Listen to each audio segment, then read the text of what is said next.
Hi and welcome to Oceania Weekly. I'm Stephanie Greenfield.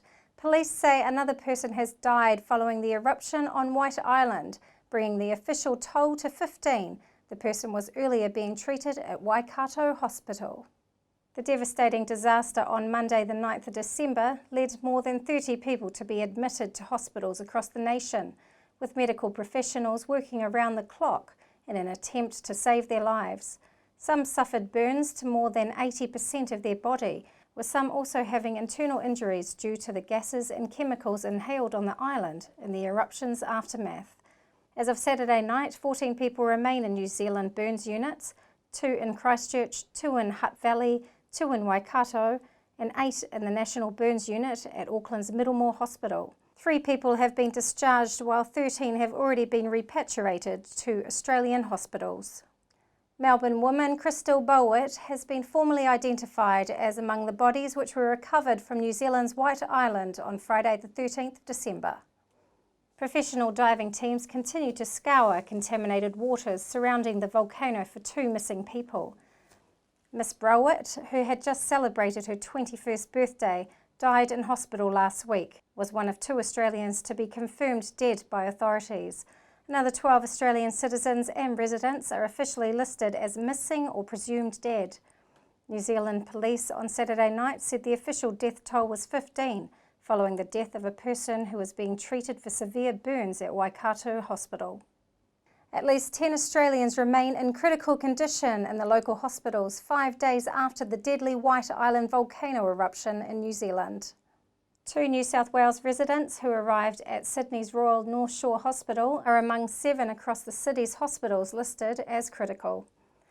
2 other New South Wales victims are stable, while another's family has requested privacy.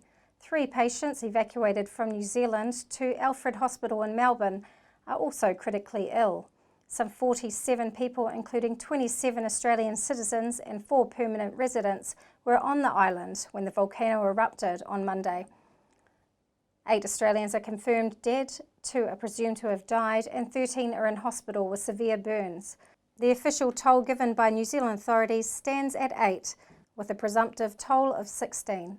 New Zealand will contribute $1 million to join UNICEF and WHO Fund to continue fighting measles in the Pacific.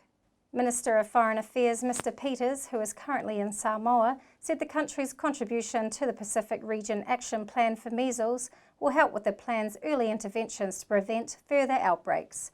He said that prevention through vaccination is the most effective way of avoiding illness and a costly health emergency. The action plan includes targeted vaccination for children up to the age of 5. The funding is complementary to the $200,000 for Fiji's current mass vaccination campaign, support for vaccinations in Tonga, and the financial, material and personnel support in response to Samoa's measles outbreak.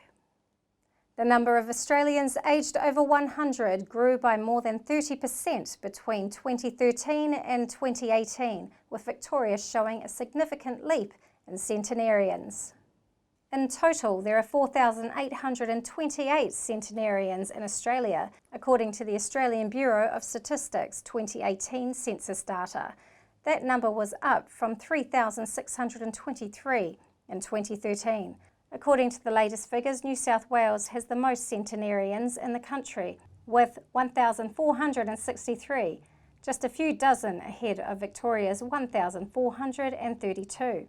The Northern Territory only has 5 people aged over 100, up from 3 in 2013. All states and territories recorded increases in centenarians between 2013 and 2018, but Victoria and the Australian capital jumped by 47% and 42% respectively.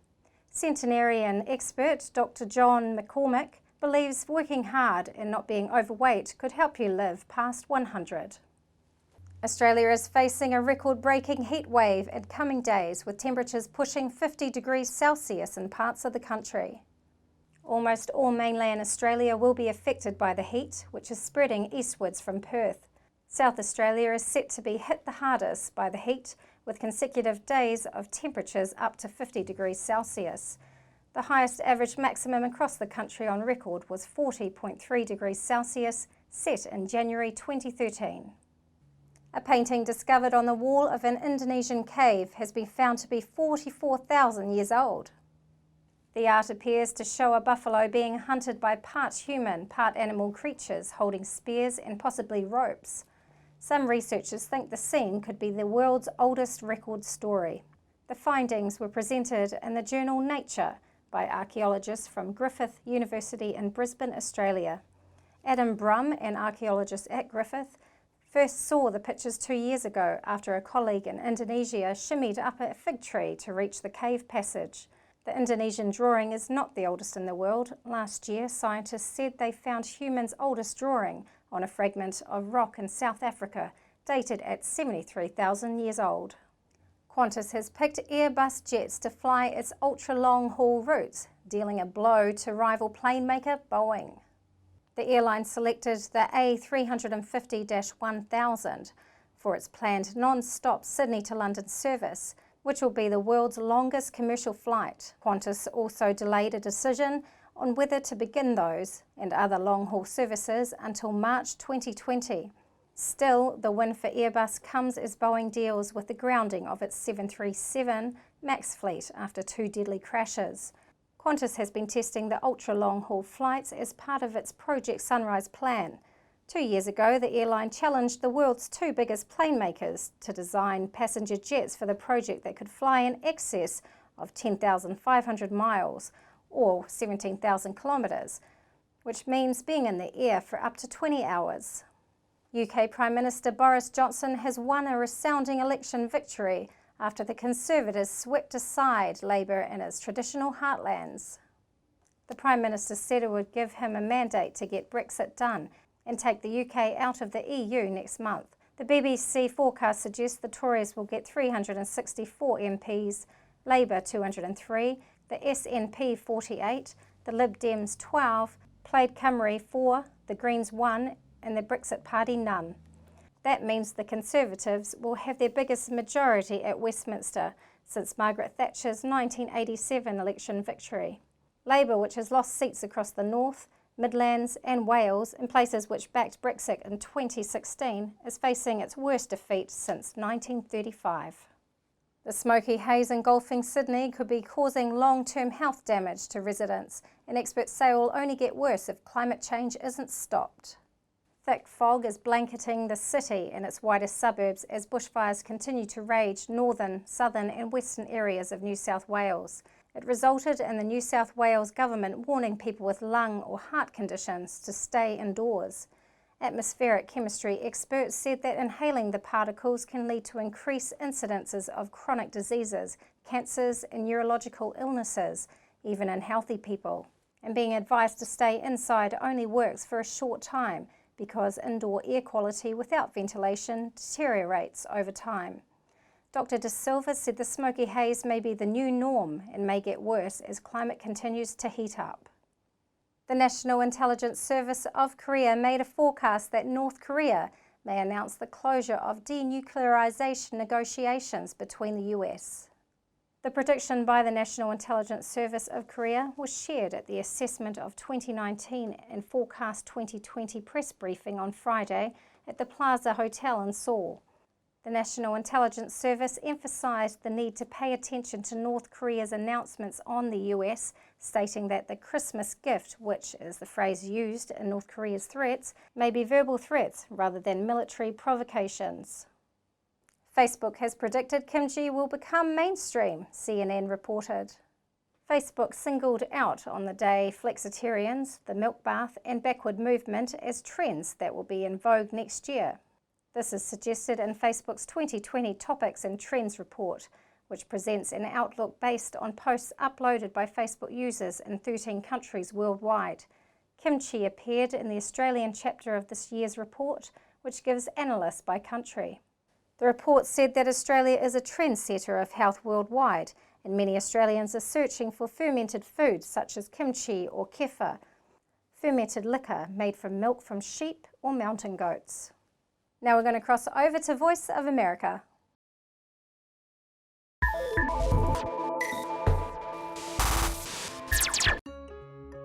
On an island in the San Francisco Bay, a small company has been quietly taking on one of the greatest challenges we face: the future of food in an age of climate change and massive waste.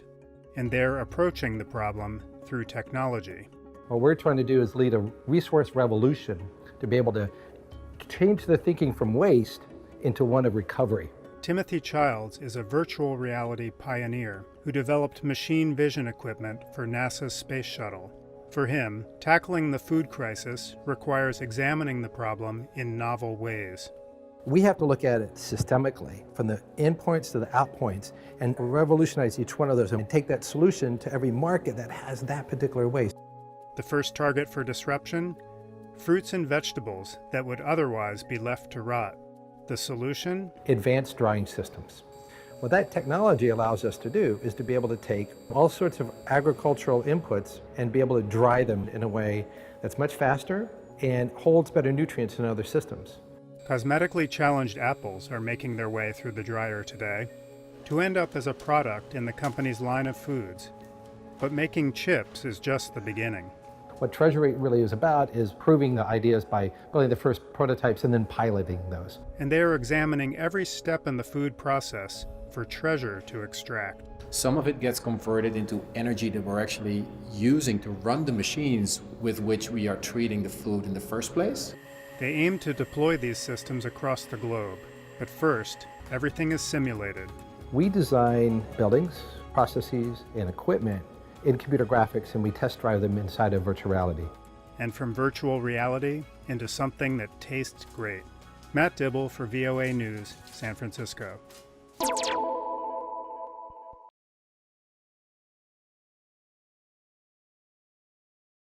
Thank you for joining us here at Oceania Weekly. We are going to have a few weeks off over Christmas and New Year's, and we'll be back on the 15th of January 2020. We'll see you then.